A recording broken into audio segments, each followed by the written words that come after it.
ഈ മഴയുള്ള സമയത്ത് വിശപ്പ് കൂടുന്നു പറയുന്നത് ശരിയാണ് കേട്ടോ. വിശപ്പിന്റെ കൂടെ തന്നെ മടിയും കൂടും. അതുകൊണ്ട് തന്നെ എളുപ്പത്തിൽ ഉണ്ടാക്കാൻ പറ്റുന്നത് എന്തൊക്കെയാണ് തപ്പി നടക്കുകയാണ്. നോക്കുമ്പോൾ പൊന്നിയരി ഇരിക്കുന്നുണ്ട്.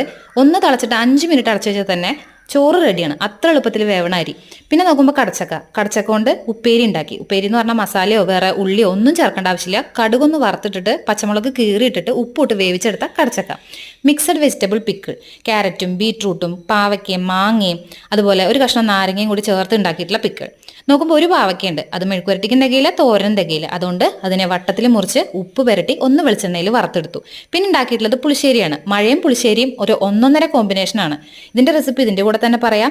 നല്ല പഴുത്തൊരു നേന്ത്രപ്പഴം ഉപ്പും ശർക്കരയും കൂട്ടി വേവിക്കുക. എന്നിട്ട് അത് നന്നായിട്ട് അരച്ച് മാറ്റി വെക്കുക. അതിലേക്ക് ഒരു ഗ്ലാസ് നല്ല പുളിച്ച മോര് ചേർക്കുക. അരപ്പ് എന്ന് പറയാനായിട്ട് തേങ്ങയും പച്ചമുളകും മാത്രമേ ഉള്ളൂ. വറുത്തിടുകയും കൂടി വേണ്ട. പച്ചക്കറിവേപ്പില മാത്രം ഇട്ടാൽ പുളിശ്ശേരി റെഡിയാണ്. പുളിശ്ശേരിയുടെ കൂടെ പപ്പടം ഒരു must must must must combo ആണല്ലോ. അതുകൊണ്ട്